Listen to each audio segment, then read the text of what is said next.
I still don't think this is the place for you. This place belongs in a museum. How much did you say they wanted? 40 grand, and it's gonna take that much to bring it up to code. Donnie, I love you and I'd hate to deny you all that extra commission, but this is what I want. Warts and all. Okay, I'll get the papers.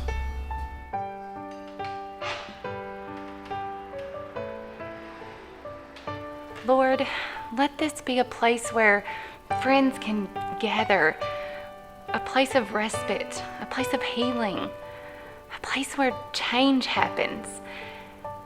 And let everyone who comes in this place find peace.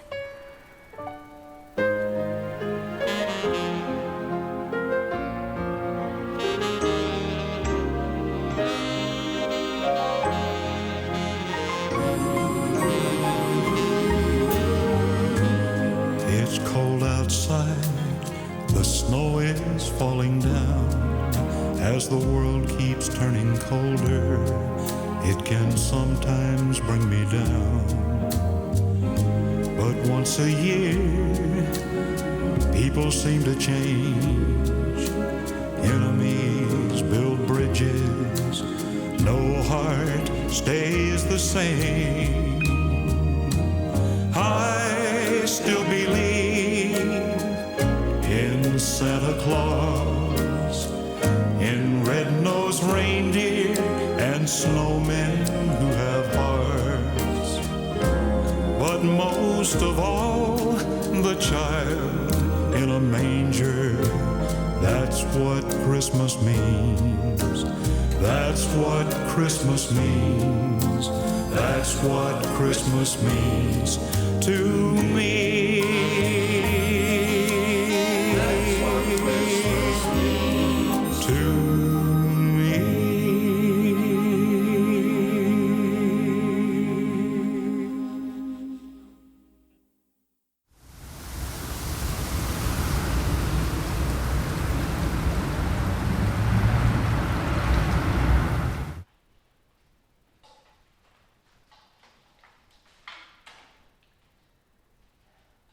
$4:30 already and still no sign of her. The dinner crowd will be coming in before you know it, and I'll be taking care of it all. After 20 years, she ought to know to be here by 4. Hey, Auntie Jean. Well, hello, Stanley. What can I do for you? As if I didn't already know. You know me better than I know myself. Carol, Stanley's here. I know your bacon and mayo sandwiches are going to be the death of you one day, and I know that when they are, your wife's going to have me brought up on murder charges. I'll tell you like I tell my Myra, I'm in tip-top shape. Doc Simmons says so, and if he didn't, I wouldn't still be wearing this uniform. So, what are you doing down this way? I figured Myra would have you tied up with the carnival. I came down here for a well-deserved break. I've been hanging lights all afternoon. Every year they seem to add a few more lights to the bunch. It's starting to look like Las Vegas instead of Cave City. I've been putting together that nativity scene we have every year, you know. Yep, I know the one. Wouldn't be Christmas in Cave City without it. No. Well, I got it out, plugged into baby Jesus. He wouldn't light up. All he'd do is flash on and flash off. Then I got one of the wise men, his head fell off. Here comes Ms. Brinks hollering. You know, this is a very important thing to the Christmas tradition. Tradition's pretty much law in Cave City. You don't go fixing what ain't broke. Then when I thought I was just about done, here comes my Myra and the mayor. I know, Auntie Jean. I'm sorry. I had choir practice. We had to get in one last rehearsal before the Christmas pageant tonight. I don't think I'm going to be able to remember all those dance steps, but I'm trying. Hey, Stanley, your wife's looking for you. She said something about the wise man's head falling off again. I thought she was kidding, but Mrs. Briggs threatened to call 911 if you didn't get over there and fix it. That's why I got you to-go cup, Stanley. Sadie, I wish you best of luck tonight. You guys sound great. Well, they better after all those rehearsals they've had. Sadie's missed work almost every day this week. I know, but they've added fancy lights and dance steps. I even have a solo.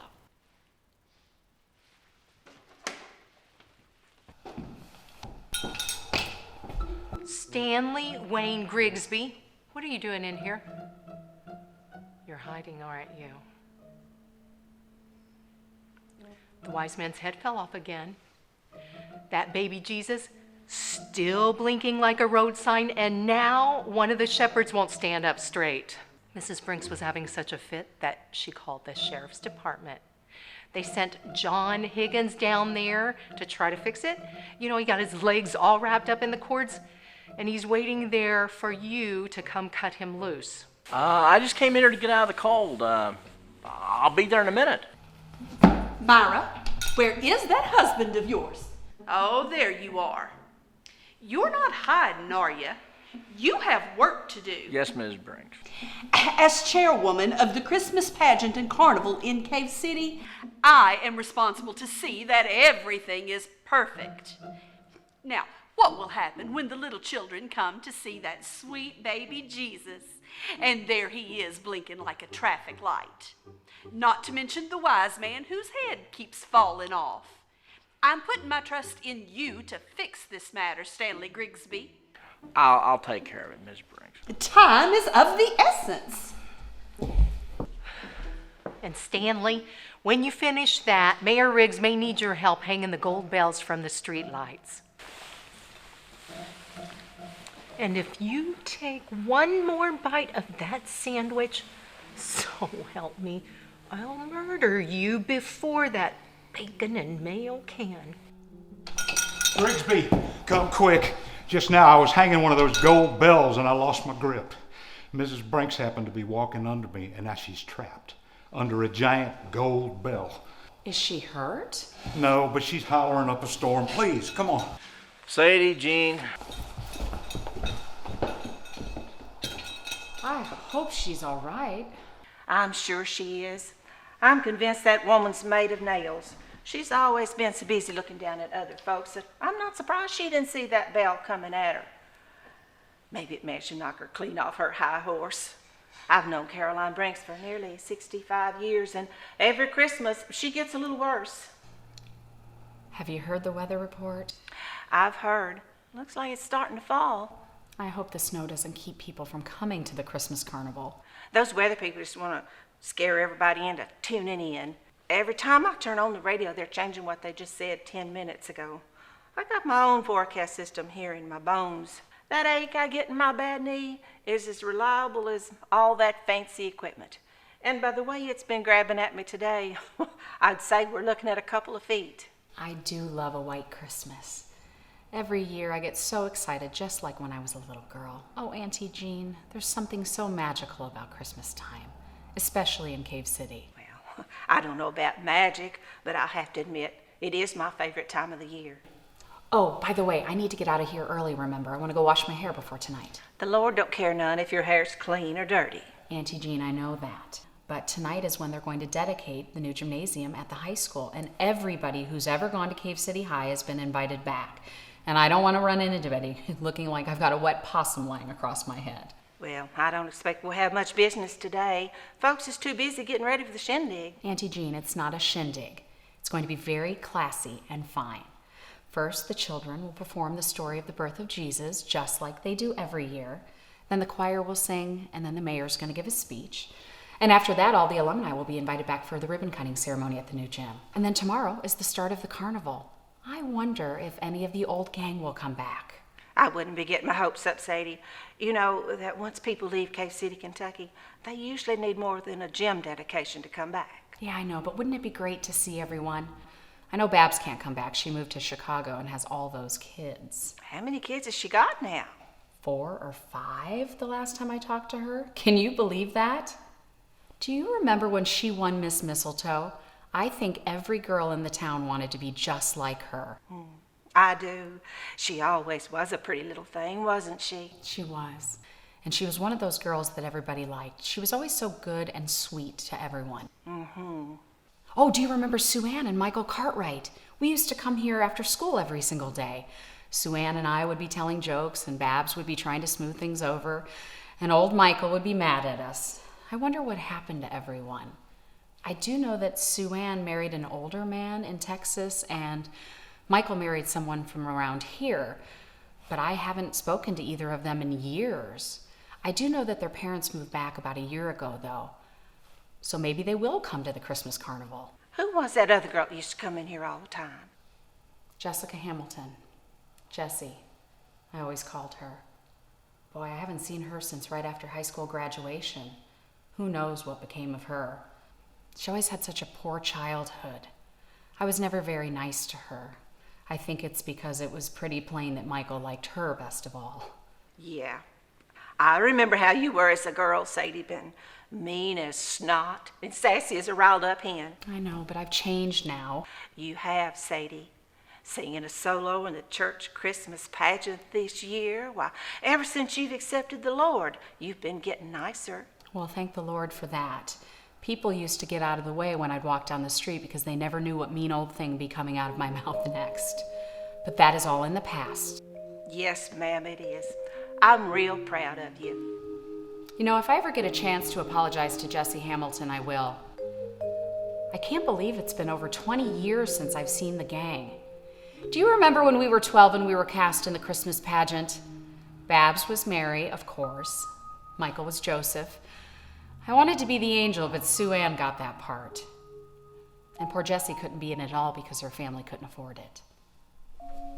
Last one in's right neck. Have a way of saying. Michael Jeffrey Cartwright. Mom told you not to run. Remember your asthma? Hey, Messy Jessie, aren't you coming? I guess we know who the rotten egg is, don't we? At least that explains the smell. Sadie, lay off, will ya? Lay off, will you? Yes, Dad, if you say so. Hey kids, is it 3:30 already? Are you all ready for rehearsal? As ready as we'll ever be. Well, good. Is it going to be a good show this year? I don't think we'll be winning any awards if that's what you mean. Well, the Lord just wants you to do your best. So, let's talk about the Christmas pageant. Let's see. We know Babs will be married because she's the prettiest and she always gets the best part. I do not That means always. Michael will have to play Joseph. I guess I'll be the angel. Sue can be the shepherd and Jessie. What will Jessie be?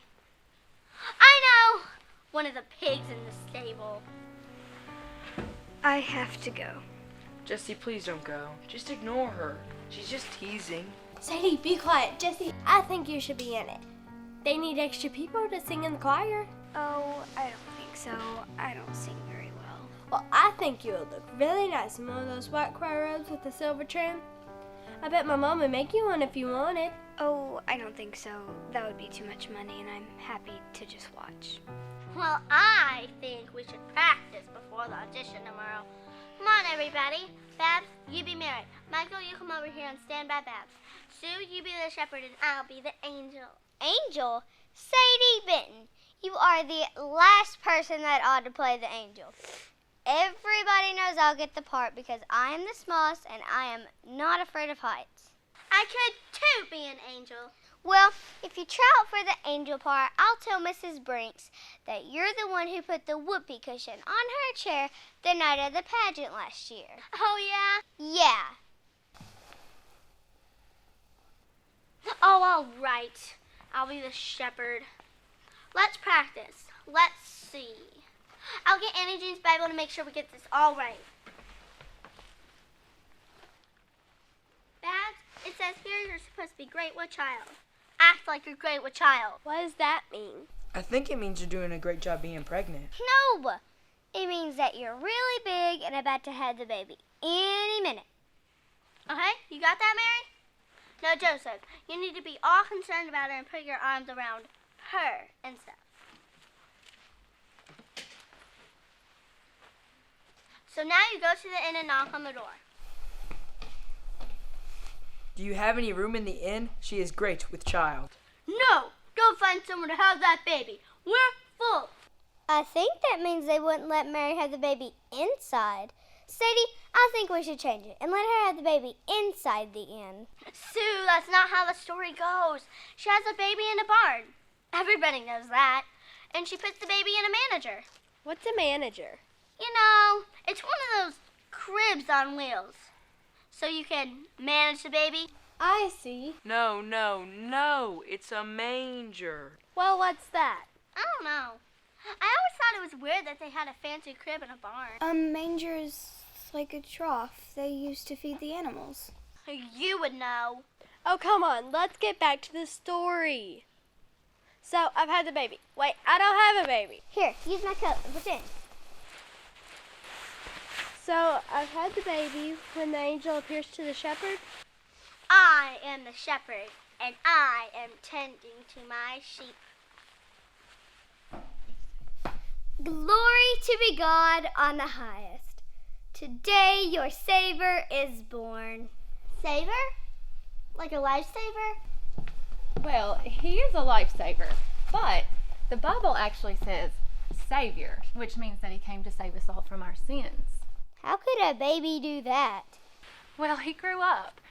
He was God's son, and then when he was a man, he died on the cross to save us from our sins. Mary must have been so sad when he died. I bet he was a beautiful baby. She must have been excited, though, to have a baby as a Christmas present. Well, Sue Ann, there wasn't Christmas until Christ was born. That's why we celebrate Christmas, to celebrate Christ. That's what the pageant, the Christmas pageant, and the Christmas carnival in Cave City is all about. I'll bet Mary sang to her baby, too. Come on! Come on!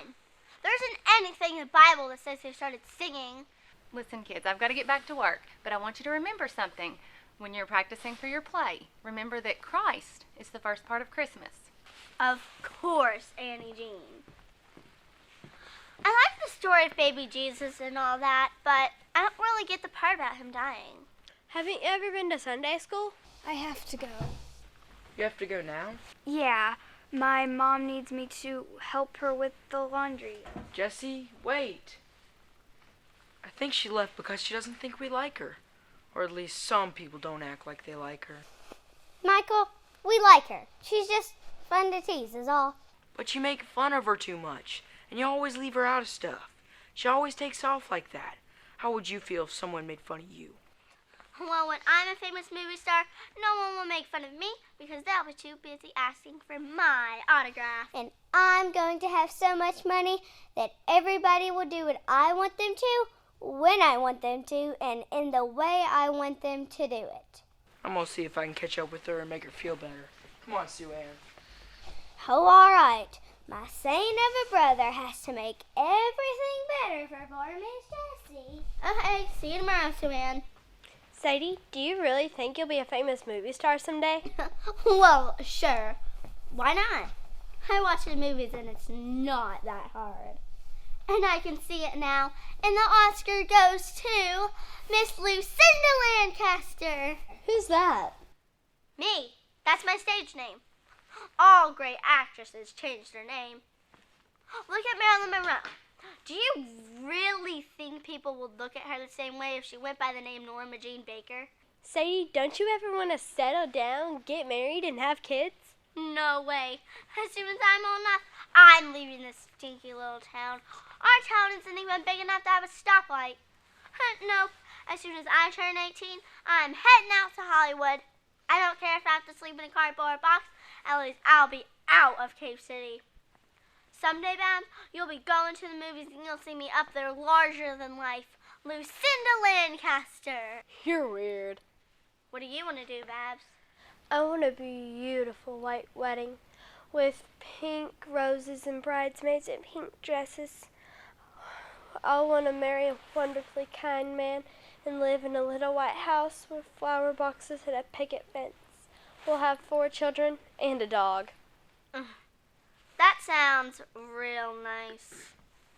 I'm sorry, Babs, but don't you think that's kind of lame? You're so pretty and smart. Don't you want to do something actually successful? Maybe. I don't know yet. Look at the time. I gotta go. Okay, see you tomorrow. Sadie, where did everybody go? Did you make them all mad? No. Maybe a couple of them. And what did you do to make them mad? Oh, I don't know. That Jessie Hamilton just has everybody snowed. Michael feels all sorry for her just because she's poor. Sadie, you don't know anything about her home life. She's got it rough, and you'll do well to bite your tongue and be a little bit nicer. Well, when I'm a famous movie star, I don't have to be nice to anyone. Sadie Benton, you need to spend more time reading your Bible and going to church and less time with all of those movies of yours. All right, Annie Jean, if you're gonna start in on the church talk, I'm leaving.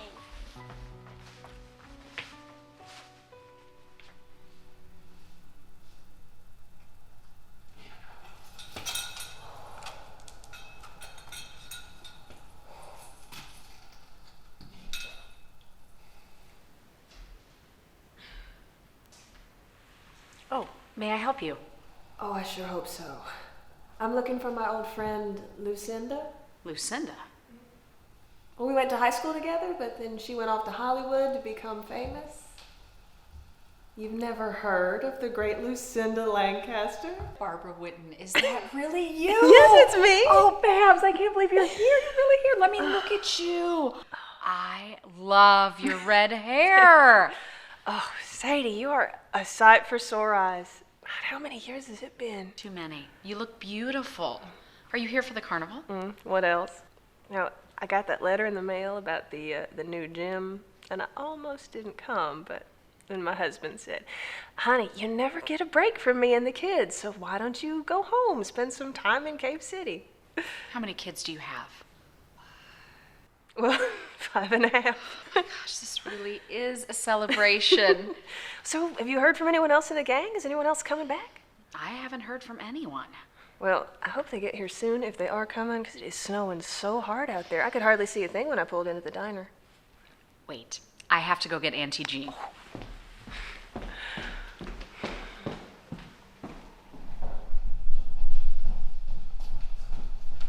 Will you look at who's here?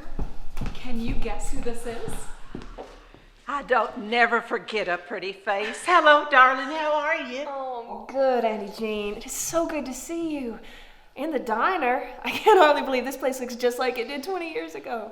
Well, people seem to like it. They keep coming back for more of my cooking. Oh, can I get you something to eat? How about a nice hot cup of soup? Oh, that sounds wonderful.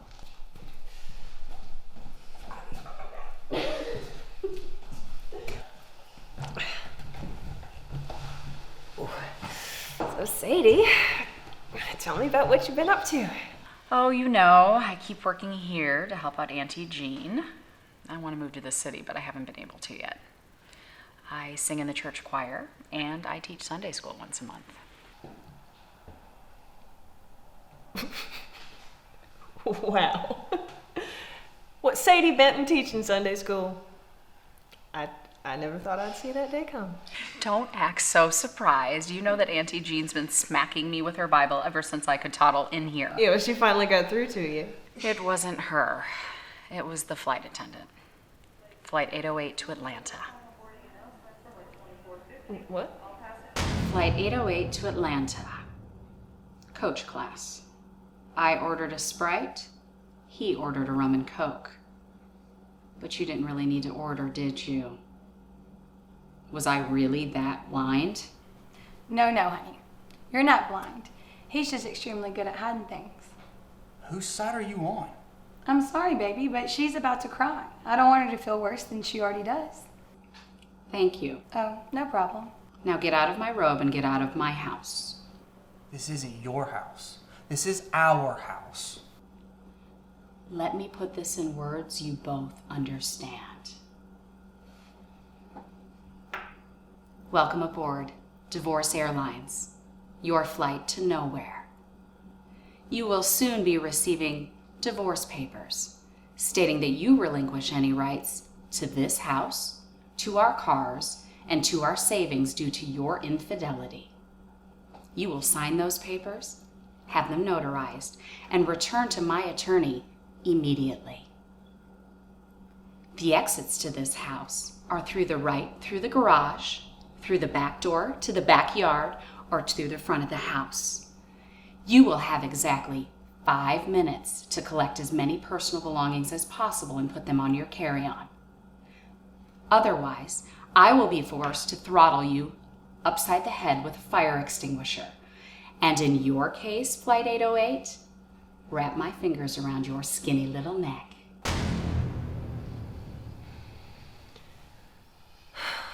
Wow, that must have cost you. I know. I know it was a moment of passion, and I'm really lucky that I didn't act on that threat. Besides, if it hadn't have happened, I wouldn't have ended up back here, and Auntie Jean wouldn't have put that Bible in front of me. She kept talking to me about how much the Lord loved me, even though all I could see was the bad in myself. So one night I was praying, and I felt such a peace come over me, and I knew there had to be something special to it. So that Sunday I went to church, and I decided that the only one I wanted controlling my life was Jesus Christ. And from that day forward, I was a changed person. That's wonderful, Sadie. I'm so happy for you. Oh, thank you so much, Auntie Jean.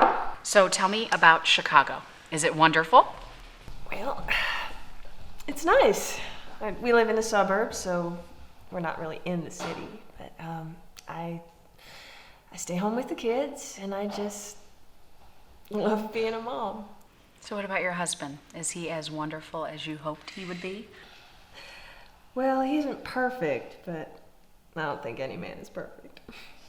But he is a kind and loving man, and he adores the kids. I can't ask for more than that. Wow, you're a mom of 5 kids. I can't believe it. Do you remember when you won Miss Mistletoe? Oh, I'd almost forgotten about that. What a fun memory. I remember being so nervous. Why? Everybody knew you would win. I was so jealous. I thought you were going to run off and be a big star. Sadie, I never wanted that. I was always embarrassed by things like that. And people always put too much value on my looks and not enough on who I am as a person. You know, we all lose our looks someday. Then what are you left with? Ho, ho, ho! Michael Cartwright, and Sue Ann.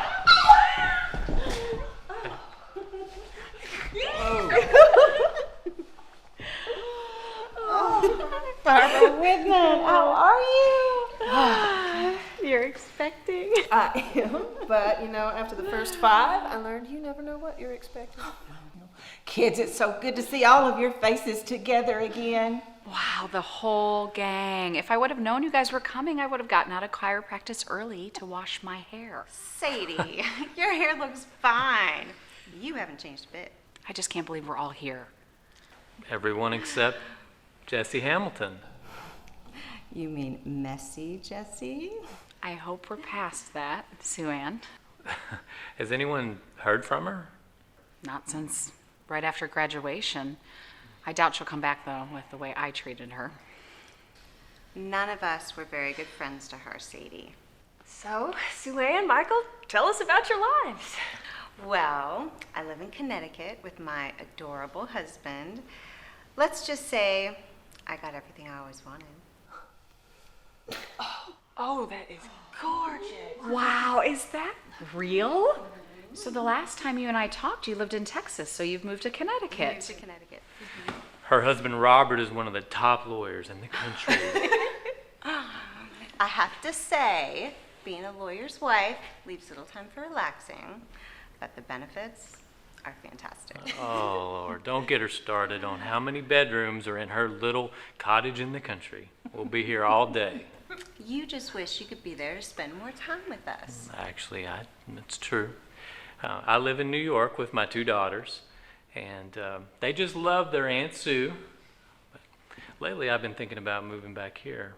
I know Mom and Dad miss my 2 girls, and I miss being in a place that's actually quiet after 8 o'clock at night. I mean, it's so true what they say about New York. It never sleeps. Never. So, do you know of any property for sale, or? Don't seem to matter if it's for sale or not. Somebody keeps buying it.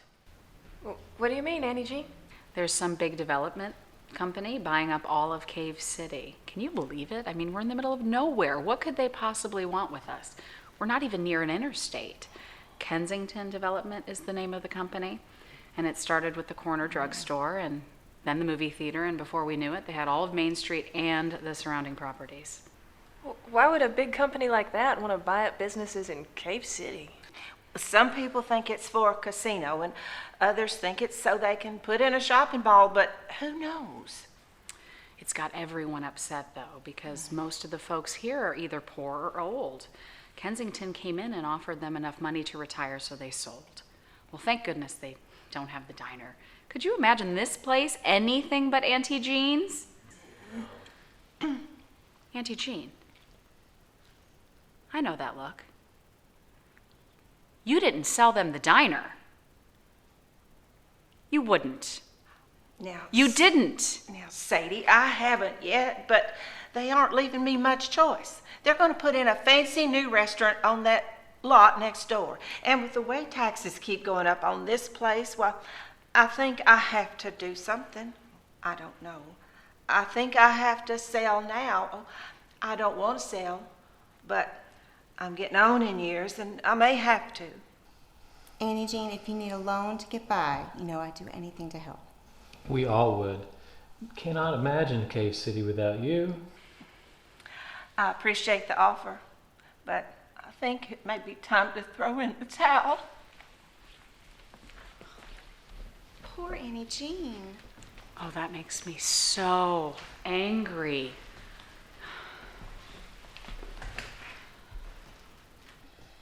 If we just knew what these people wanted with Cave City, we could fight them or go along with it. But since it's a mystery, and every week it seems like there's a new business that's been sold.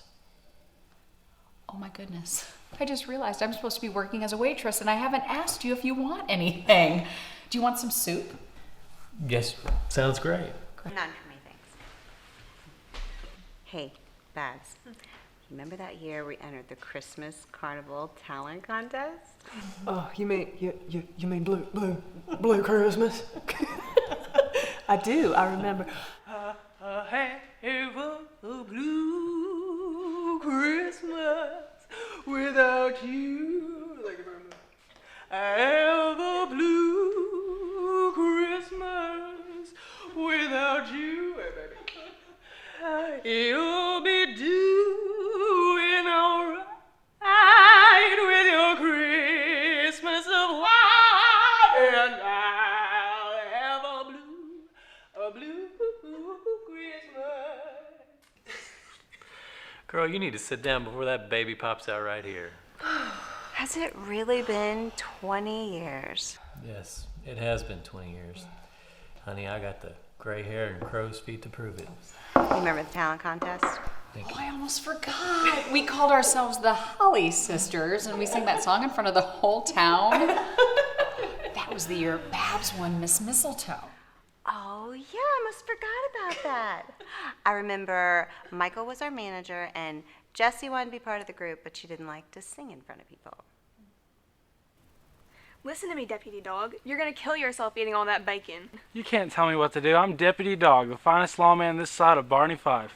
I've got a good mind to hit you over the head with a frying pan. You've got a good mind. I don't got a mind at all. I should listen to my daddy. He told me to marry that garbage man. Well, I should have listened to my daddy. He told me to marry my cousin. It just never gets old. You know, I'm gonna miss old Deputy Dog when I head off to college. Seriously, who are we gonna make fun of? I'm sure you'll find someone.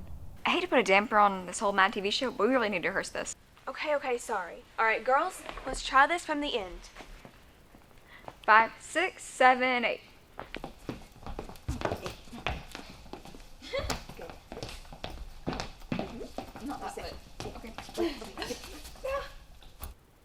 How did it look, Michael? Was it okay? Are y'all supposed to be doing each move at different times? No. Then you guys better keep at it. Okay, this bit? Yeah. Okay. Oh, this, okay, yeah. I stuck this out of Auntie Jean's. Don't let the others see it, though. Hungry? Not at all. But for this, I can always make an exception. Good stuff? One day, Michael, I will travel the world. I will see strange lands, meet exotic people, and sample all the flavors of the world. But never in all my travels will I ever find anything to tickle my taste buds like this. Well, you're very welcome. You're very sweet. How are you coming along? Almost finished. Well, it looks beautiful. Thank you. Hey, why aren't you going to be in the talent contest this year? Me? No way. I don't have any talent. Besides, I like watching. It's more fun to dream I'm on stage than to actually be up there. But I've heard you sing. I know you're good. When? The other day after school, you were in the art room with just the radio. You were rocking a little Sophie B. Hawkins. You heard that? Yeah. How embarrassing. You didn't tell anyone, did you? No, of course not. That's all I need for Sadie to find out. She might be just as impressed as I was. With the way she treats me, I doubt that very much. Well, I wanted to ask you something. Yeah? I was wondering, are you going to the Christmas carnival with anyone? No. Well, I was wondering if maybe you'd like to go with me. Oh, Michael, I don't know what to say. I don't think that's a very good idea. Oh. Okay. Well, maybe some other time then. Thanks for asking. Anytime. Just let me know. Babs, your sash is finished.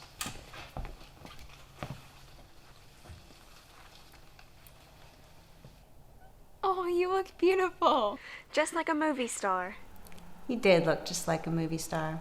You always have. You've always had that star quality.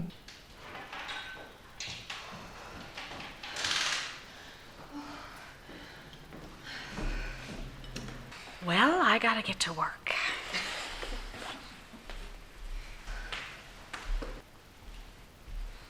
Good afternoon. Welcome to Auntie Jean's. Can I get you something to drink? Some hot water and lemon. Okay. Now that is star quality. She even smells rich. She has to be from New York or LA or something. Now, how do you know she's not just from Cave City? Because that kind of class and breeding doesn't come from growing up in Cave City. Now, Sue Ann may be classy and all proper now, but she still has a bit of Cave City in her. That lady over there is the real deal. I resent that. I'm every bit as classy as she is. Oh, ladies, please, does it really matter? All right, I gotta go get her hot water and lemon.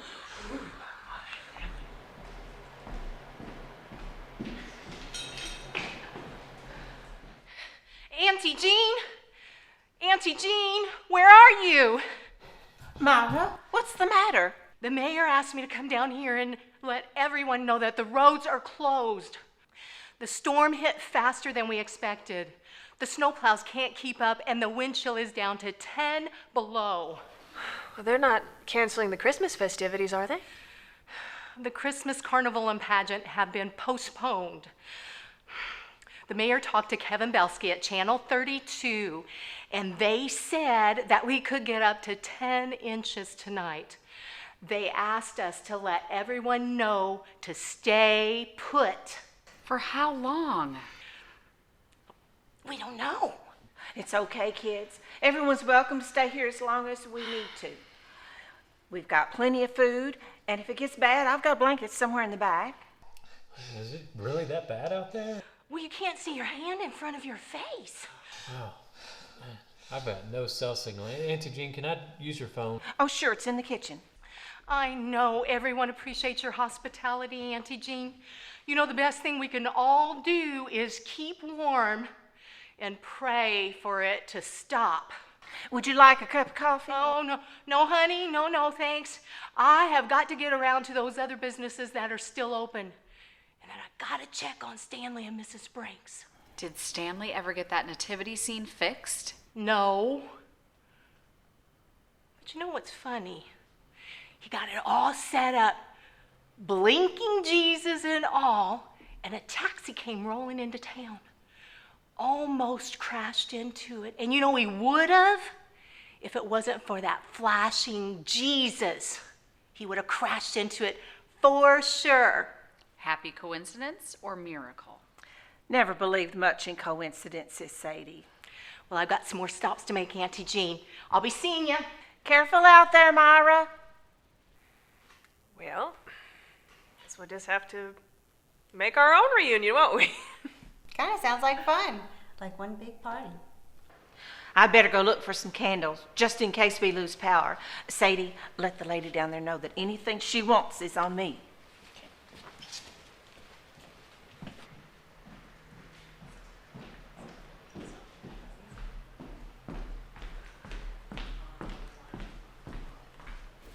Here is your hot water and lemon. Thank you. Due to the unfortunate weather circumstances, anything you want to heat is on the house. No, thank you, I'm fine. Are you in town for the carnival? No, I'm here on business. Okay, well, let me know if you need anything.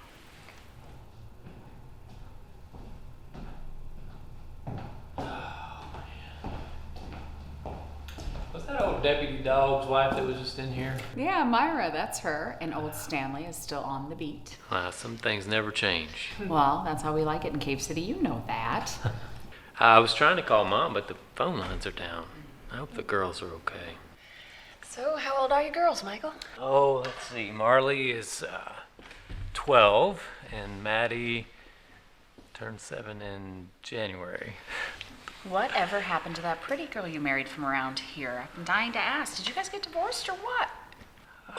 No, we didn't get divorced. Although I think that'd be a little easier story to explain to people. She died 3 years ago. Cancer. One day,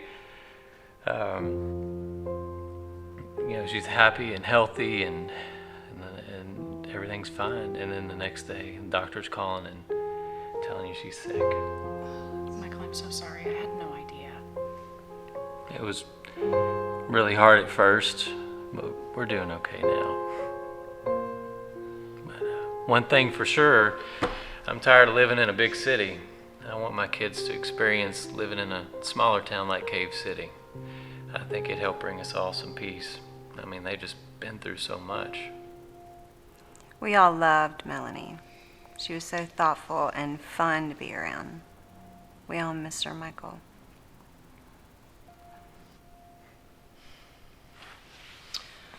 Well, I want to hear about Sue Ann and her rich life. What is it like having all the money in the world? Well, it's fun to go shopping at all the best stores. I love to travel all over the world. And the stuff, it's pretty great too. She has enough stuff to last her a lifetime. They had to buy a new house just to have a place to put it all. I have an idea. Let's go decorate the Christmas tree. Ooh, that sounds like fun. I want to hear from Babs next. Well, my life really isn't all that exciting. My weekly trips to Walmart are as close as I ever get to a shopping spree. Whew, 5 kids. I cannot imagine. How old are they? Well, Jeremy, he's gonna be 15 next month. He looks just like his daddy, but he acts just like me. And then there's Amy, she's my strong-headed one, and she reminds me a lot of Sadie when she was a girl. You poor thing. I love her passion, though. And then there's the twins, Rebecca and Rachel. They just turned 7. They had a grand old birthday party. And then there's John.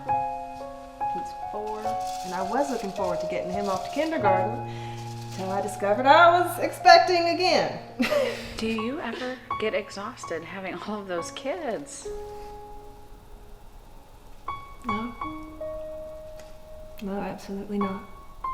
I mean, don't get me wrong, there are days when I feel tired and impatient, but there's nothing better than holding a sweet baby in your arms, watching her fall asleep while she wraps her little hand around your finger. Helping them with their science projects or driving them to the mall and then sneaking in to see what they're really up to. It's all wonderful. And even when I do start to feel overwhelmed, I'm so thankful that I have such a meaningful career. Like, God has entrusted me with these 5 lives. It amazes me that He thinks I can handle it, but every day I just try to make Him proud. I never wanted any kids.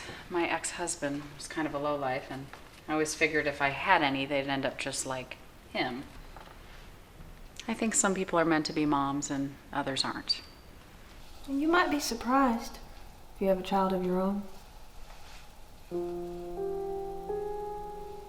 Sue Ann?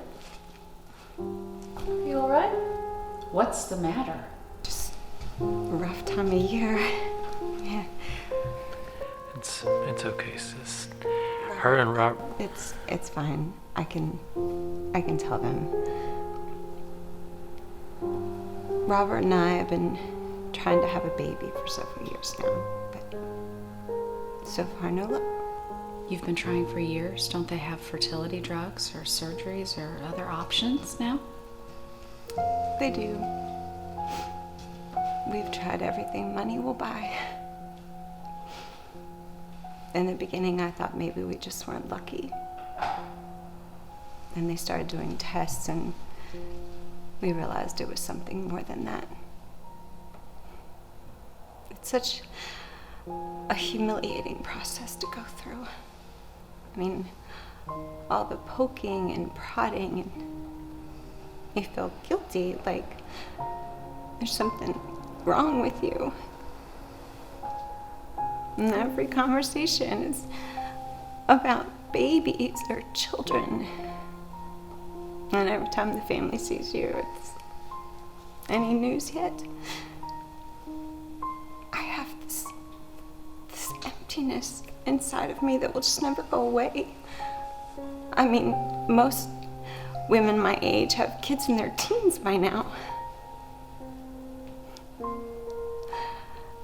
I have these friends at the country club. They sit around and they complain about their kids. Then they look at me and they say, "You're so lucky that you never had children." It makes me want to scream. But I don't say anything, because I couldn't stand the thought of them feeling sorry for me. Can't you adopt? Yeah, we have our name on several lists with different agencies. I know this may sound selfish, but I want a baby that's my own. If money could buy that for me, my own child, I'd give away every penny I had. How's Robert dealing with all this?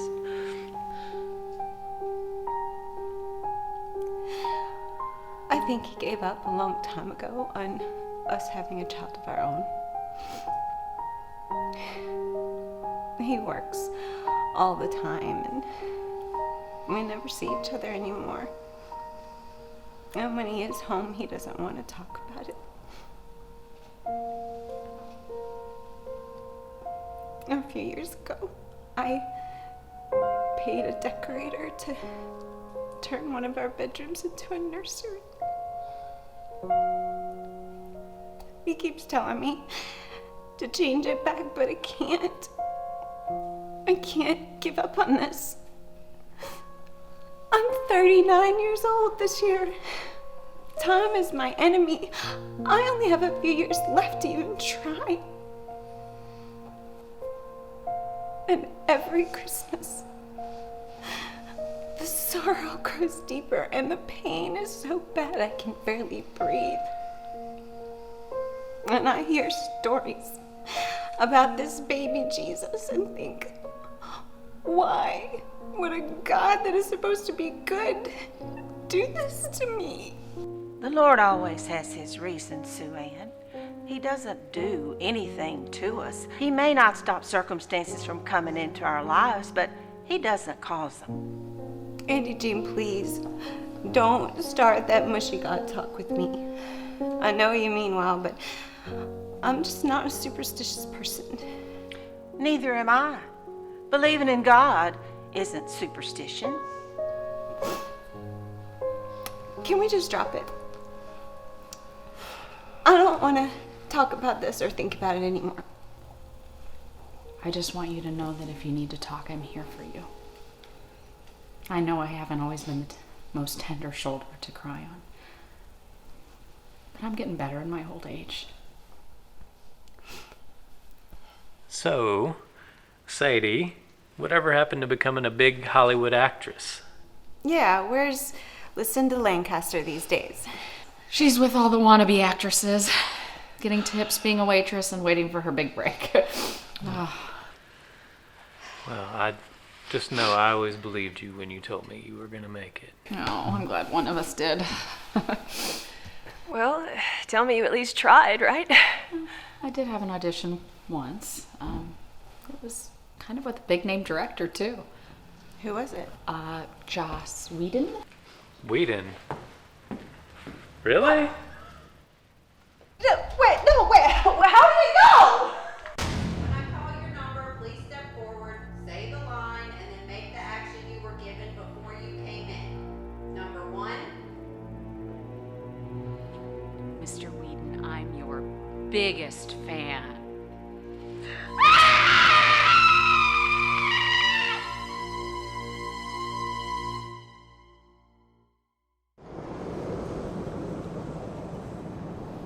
Looking back, I'm kind of glad I didn't get picked. So what else is going on in Cave City? Well, I mean, besides the developer, there probably hasn't been a whole lot that's changed since you've been here. Do you guys remember the night of graduation? I do. You all came in here after the ceremony with your caps and gowns, and I was so proud of all of you. There were times that I didn't know if you'd make it through high school. Especially you, Sadie. I know, Auntie Jean. I'm sorry. I hated school. I just always tried to make it more exciting and maybe got into trouble on occasion. Hey, kids, I just remembered something. I have that old video in the back with some of the movies from your graduation. Do you want to see it? No. Yes. No. Yes. Auntie Jean, I beg you. Oh, come on, Sue Ann. No, I had that awful hairdo that day. We all had bad hair in high school. No, I had mine done right before graduation and it didn't come out right. It was awful. Sue Ann, you are outvoted. Auntie Jean, go get that tape. Get the tape. Get the tape. Get the tape. Forgive me, Sue Ann. We had that wicked storm that night. Oh, yeah. It was almost as bad as this one. That's the night that old Coach Milton got in trouble for all those racial comments he made about Damian Wrighthouse at practice. And you wrote that angry old man letter to the paper about it. It made me angry. You know what I didn't appreciate then, but I love now? The prayer. Oh, that was good. I remember. Carol! What are we remembering? Lucas Johnson's graduation prayer. I thought the school board band prayers from graduation that year. They did. But we found a clever little way around that. When Lucas started his address, he faked a sneeze. And we all shouted, God bless you! Now I remember. I was wondering why he was so blessed that night.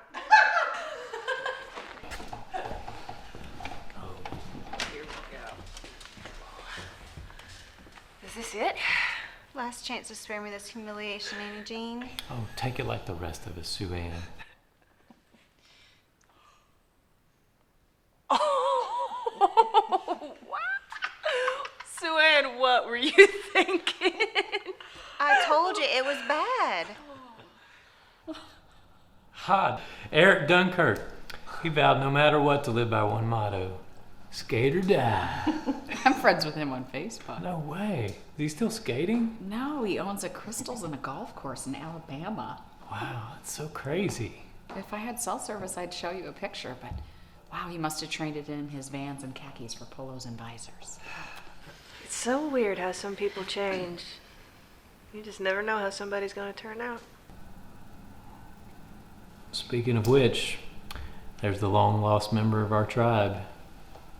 Jessie Hamilton. If there's one person in our class that I wish would have come back for the reunion, it's her. I want to apologize for how I was back then. For what? For what? You guys were complete jerks to her. Okay, not the word I would have chosen. I was a jerk. I was mean and rude, and I don't know why I treated her that way. She deserved better, and I'd like to tell her that. Do you think that she would believe you? I don't know. After all the wounds we got in high school, they cut pretty deep. Take years to heal. Some never do. I'm sorry, but do I know you? No. You never knew me. You thought you did, but you were too busy trying to impress everybody else to ever really get to know me. Jessie? Jessie Hamilton? I go by Jessica now. Jessie, you've been here this whole time and you haven't said anything. Why? Jessica, how have you been? Did you come back to see all of us? No, absolutely not. I'm in town on business. Like I told Sadie earlier, that taxi cab that almost took out baby Jesus was mine. I just came here to drop off a couple of documents. Never expected to run into any of you. I'm glad you did. We all are.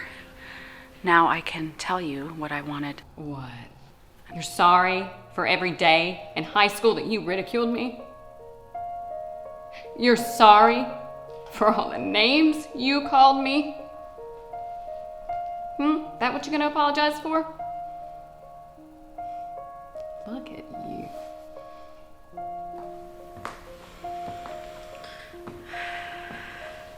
I always thought you were just a little bit prettier than everybody, a little bit smarter. Here you are, waiting tables in this little small town. You're right where I left you. Who's the poor one now? Jessica. Don't. I went out and made a name for myself. On my own, without any help from anybody. And I have enough money now to do whatever I want. And I won't let anybody hurt me like that again. Jessica. Do you ever stop? I have nothing else to say to you. I have something to say to you. I know what I did to you was wrong. You were right. I was jealous of you. I was jealous of everyone.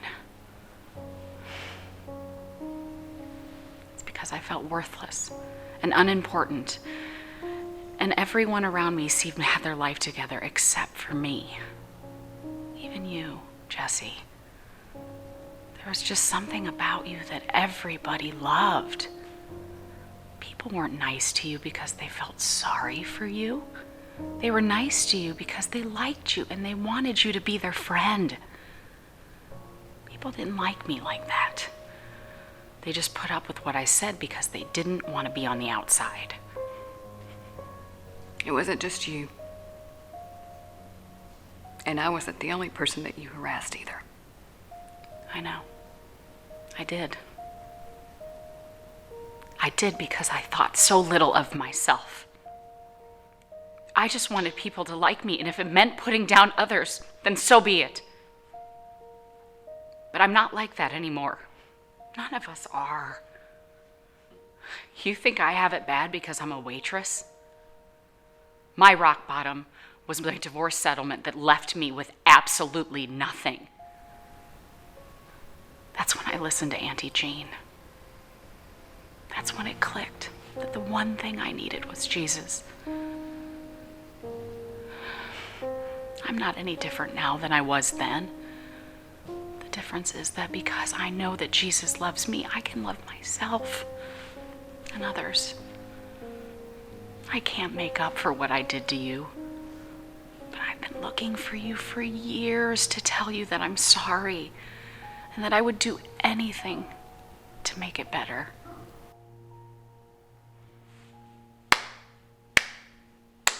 Bravo. That was beautiful.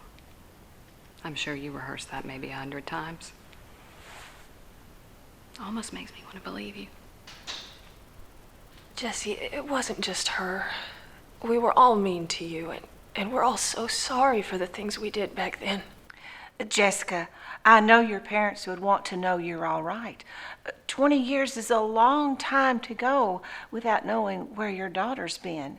Well, they looked all over the country for a Jessica Hamilton, but they never could track you down. Well, they wouldn't be able to. I changed my name. Nobody finds me now unless I want them to. Now, if you'll excuse me, I have some business to attend to.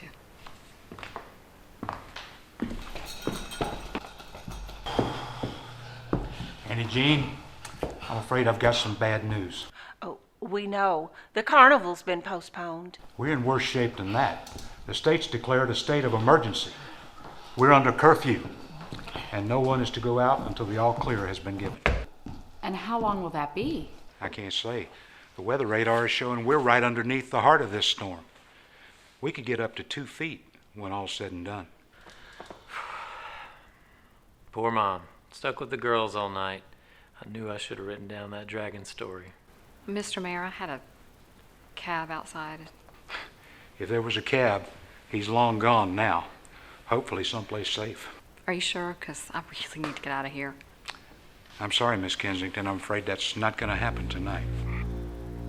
Kensington? Your last name is Kensington. You're Kensington Development? I'm Jessica Kensington. Kensington Development is one of many companies I own and operate. Is that the name we've been seeing on all the buildings around here? That's correct. Matter of fact, she's given us a very generous offer on the town hall down in the square. Enough that we can finally get the pool and splash park built in the East End like we've been talking. I'm sorry, am I missing something? Do you all know each other? I thought we did.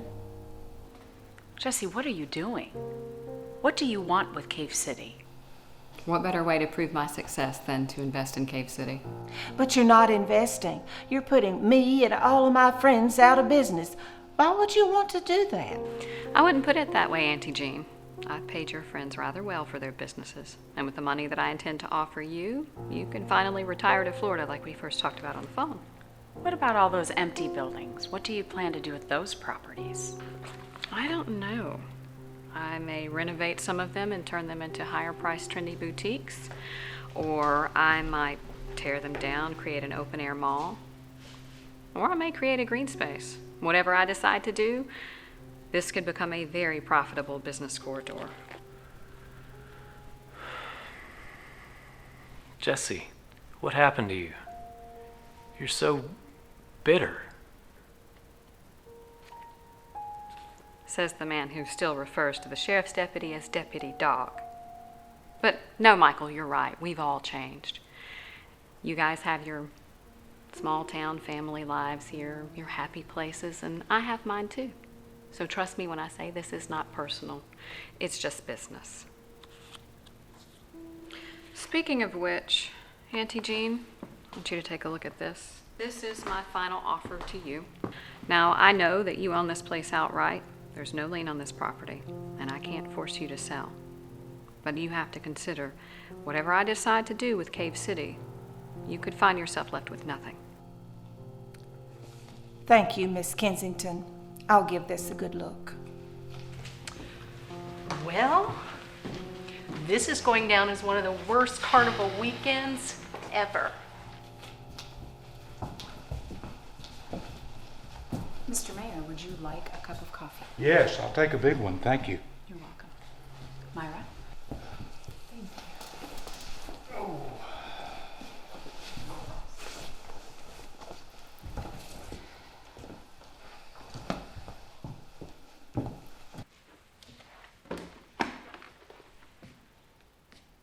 I'm fine, Sadie. We're going to be here all night. There's no sense in us fighting the whole time.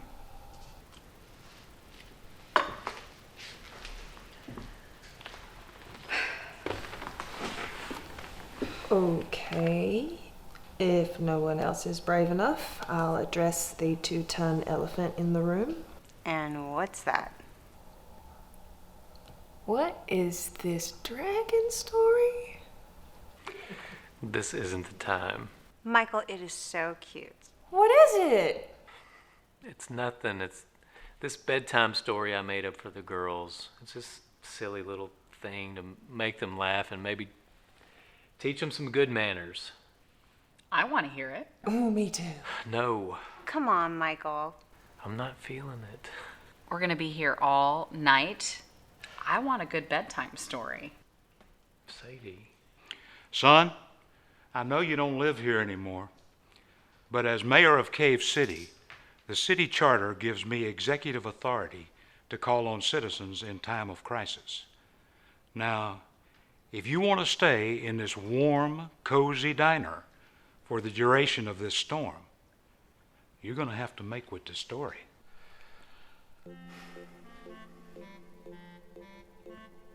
Once upon a time, in a faraway kingdom, there lived a very rude dragon.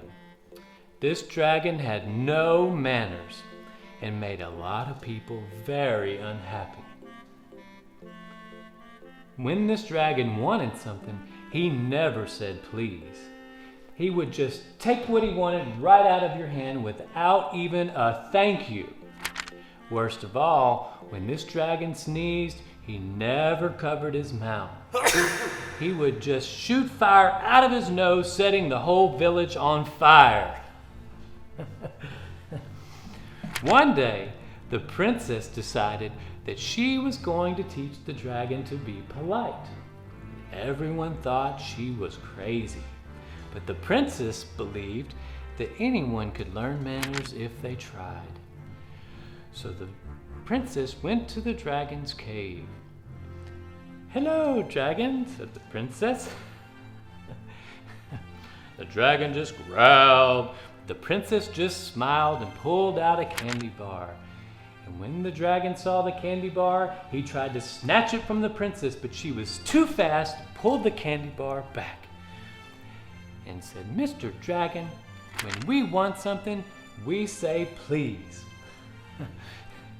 But the dragon just growled and tried to grab it again, but the princess stood her ground.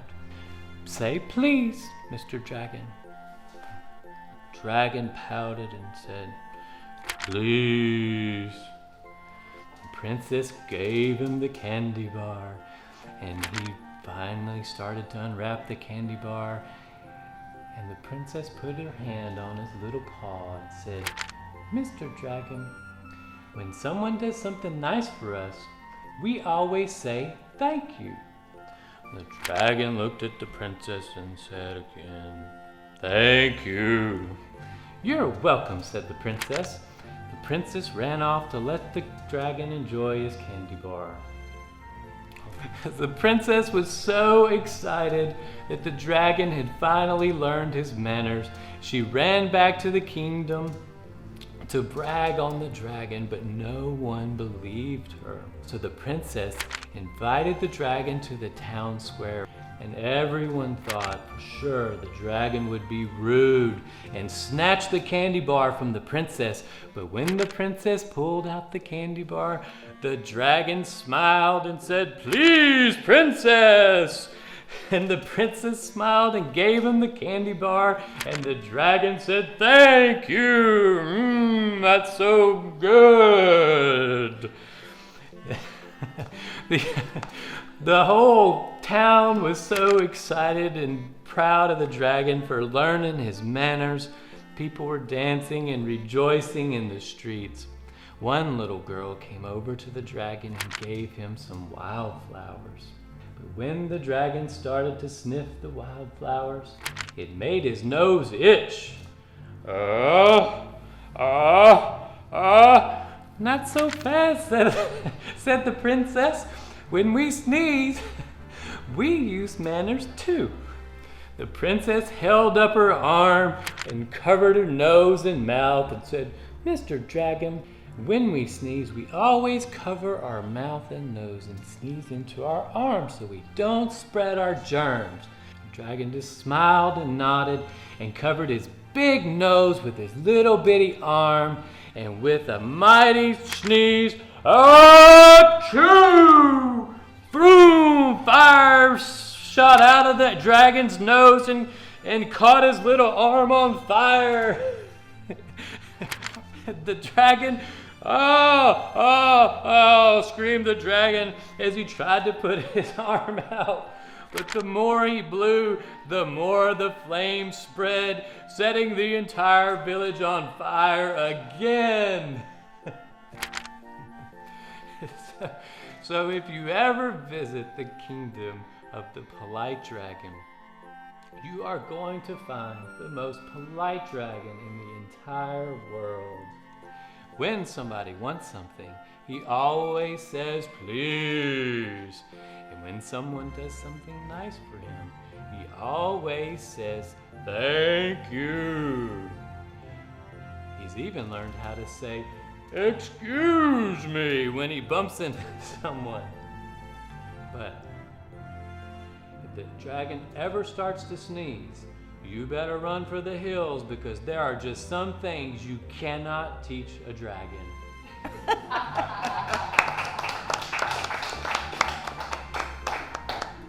That was delightful.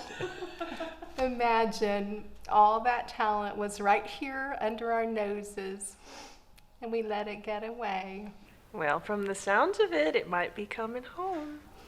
If there's a home to come home to. Sadie, could I get a hand from you? Of course you can.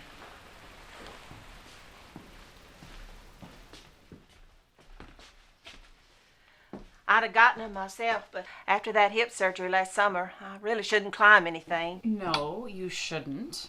Do you want all of them? Oh, might as well. Heaven forbid we lose power and we'll need them all. What did she offer you? Who, Jessie? Whatever it wasn't enough. Well, I'm afraid that's for me to decide, Sadie.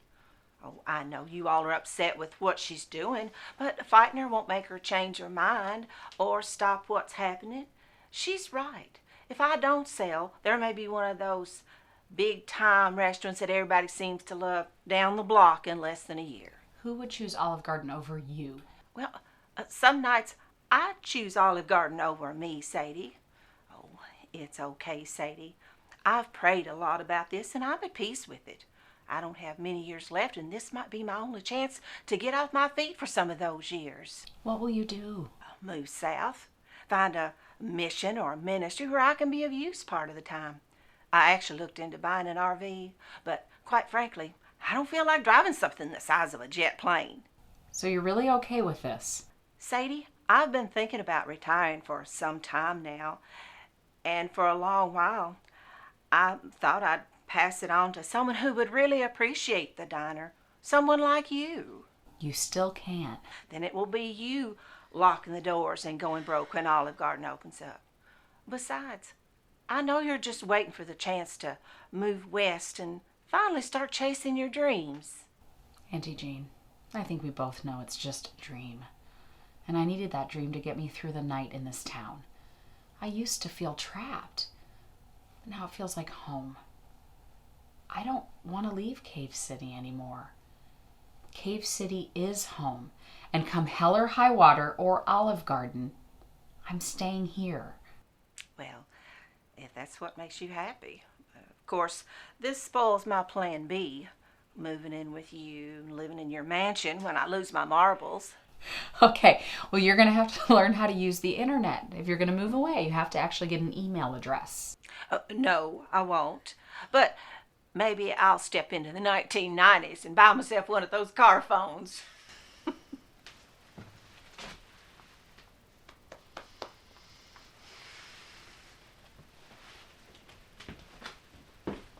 Looks like the snow's slowing a bit. Miss Brinks and I could use a bite. You still at Auntie Jean's? That's a Roger.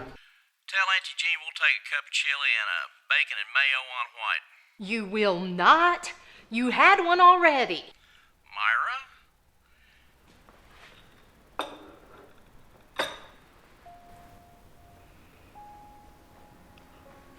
What's this? What's it look like? Vaguely familiar. Years ago, you made quite a claim about that pie. Are you familiar with Miss... Michael, I'm not in the mood. Come on, we're all a little stressed about the weather. It's just a little comfort food to help ease that stress. Michael, You're gonna tell me that after all these years, you can look at that pie and not take a bite?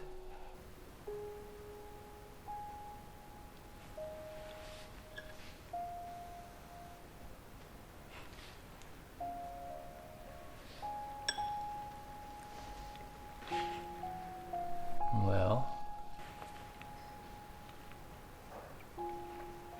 it's good. I can't say I haven't had better, but it's Auntie Jean's pie. some reunions aren't as bad as others, I guess. Michael, it really is good to see you. It's good to see you too, Jessie.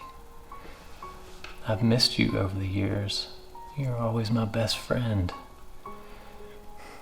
One of the things I've always loved about you is how you cared about other people. What happened to you? I already told you this is not personal.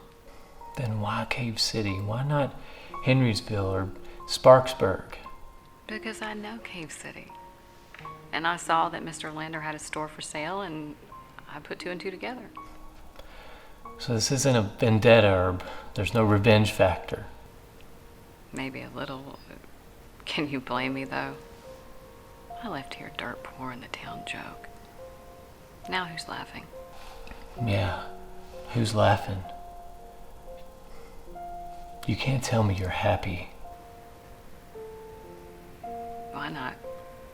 I have everything I've always wanted. But for how long, Jessie? Nothing lasts forever. Especially not the things we thought we wanted. I had a wonderful wife and kids. A beautiful family.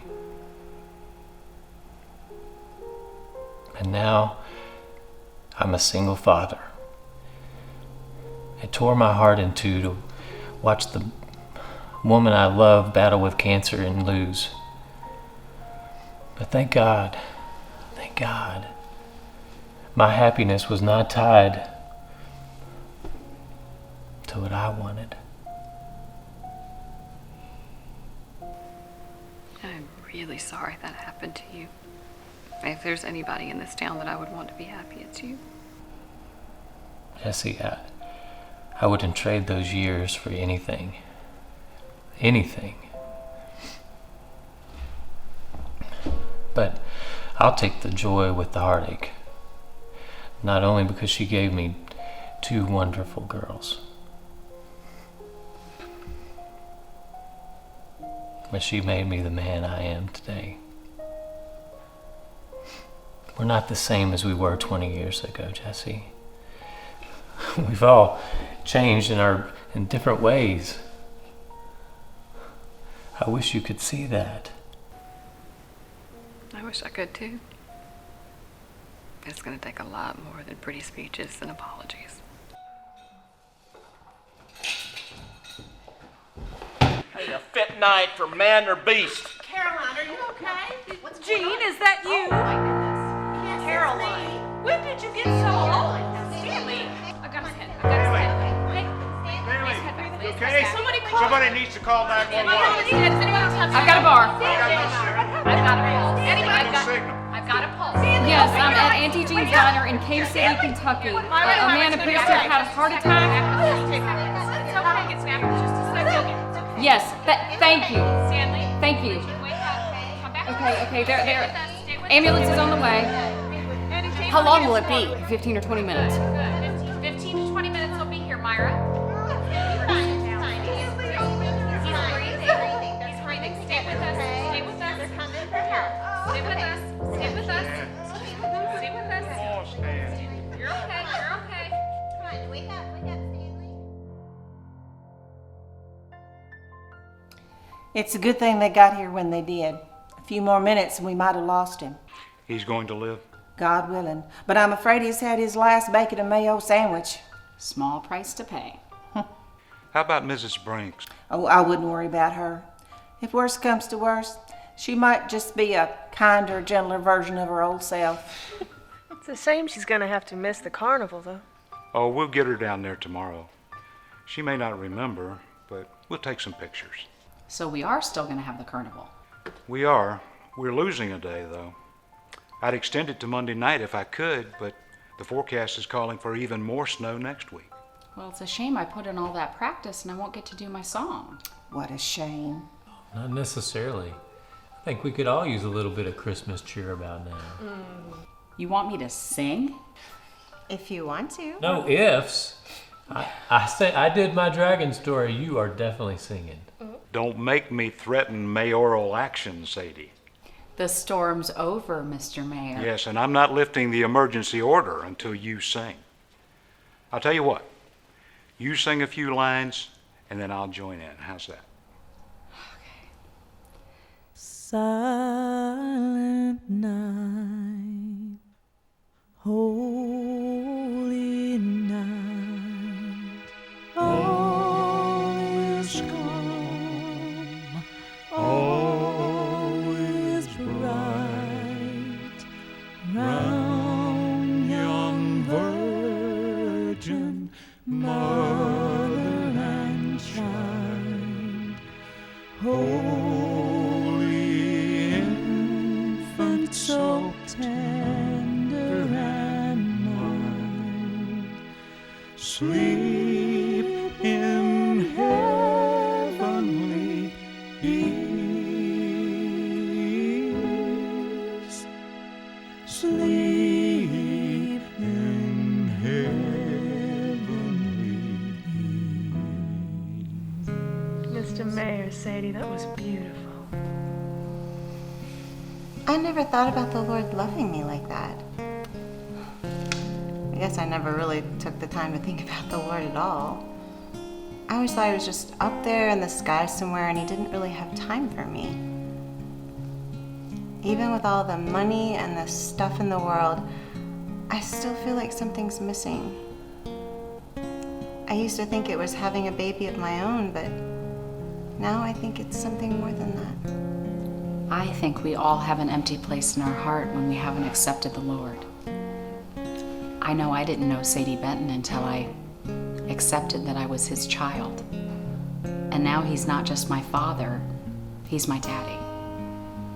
And because of that, I have so much joy in my life. Even in this little diner, in this little town, in the middle of nowhere. Well, with that performance concluded, I hereby declare the emergency curfew over. You are all free to leave and return to your homes or places of lodging, if you can dig out. Miss Kensington, if you can't get a cab, I'll be happy to give you a lift. Thank you, Mr. Mayor. Do you want to conduct a little business first? Lead the way.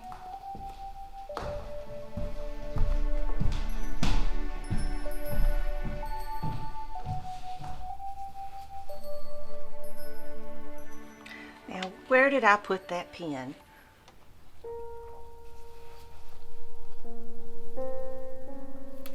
Auntie Jean, if you need some more time to think this over. If I needed more time, I'd ask for it, but this is more than generous. It will allow me the chance to get off my feet for once and enjoy life outside. I know that I came on really strong earlier, and I just, I was kind of a bully. And I don't want you to feel forced.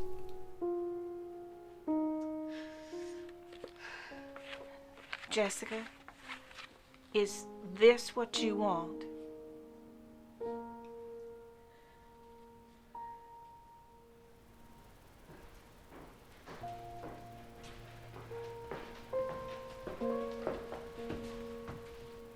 Congratulations, Auntie Jean. Congratulations to you too, part owner. What? I tore up the contract. I don't want to own Auntie Jean's, and I don't want to own Cave City. I created a new agreement so that Auntie Jean can retire like she's wanted to do for so long. And If you'll step into her shoes, it would make you part owner. If that's okay with you. I'm okay with it, but why?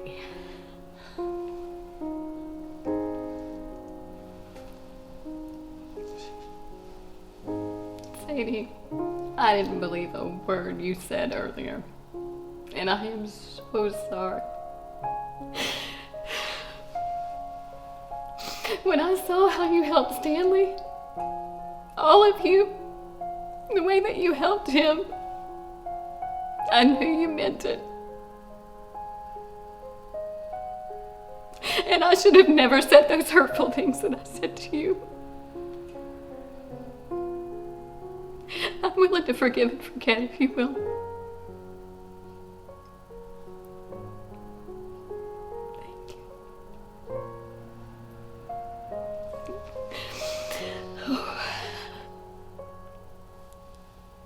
As for you, I am sorry for lying. About what? There is not a dessert, or a pie, or a cake in the world that is as good as Auntie Jean's apricot. I'm guessing the deal for town hall is off? I'm sorry, Mr. Mayor. I'm going to set up offices here, and I would be more than happy to donate towards having the pool dug, if that's okay with you. What are you gonna do with the other properties you acquired?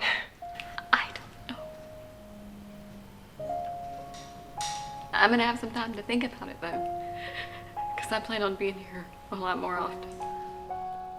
Welcome home, Jesse. Thank you. Amen to that. Old friends reunite. Old wounds are healed.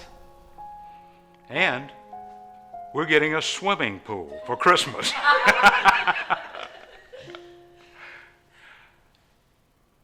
I don't know. Maybe we need a snowplow.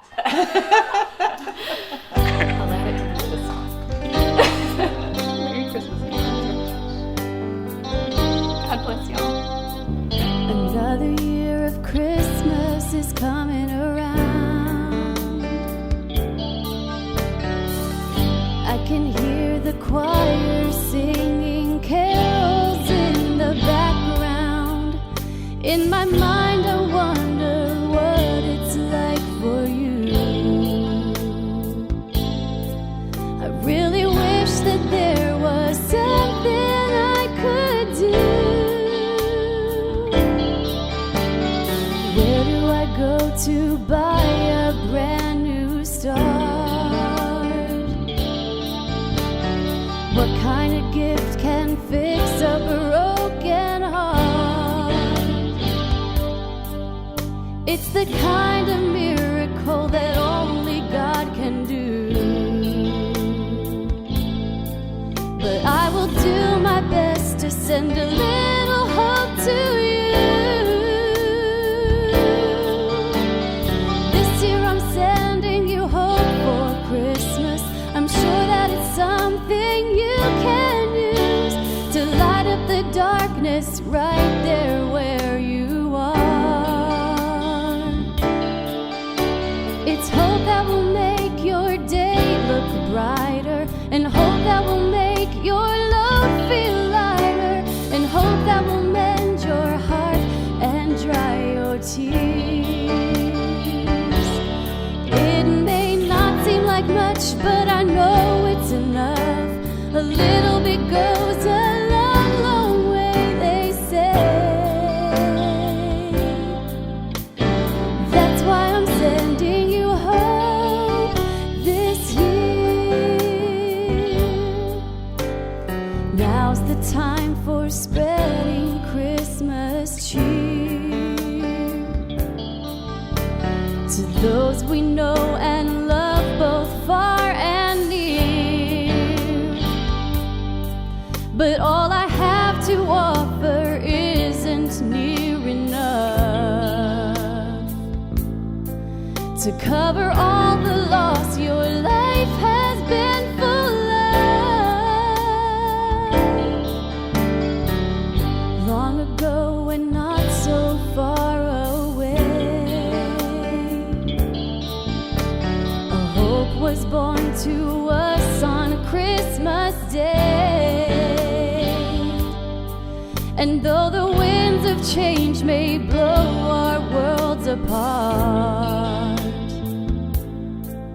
it can never steal the hope that lives within.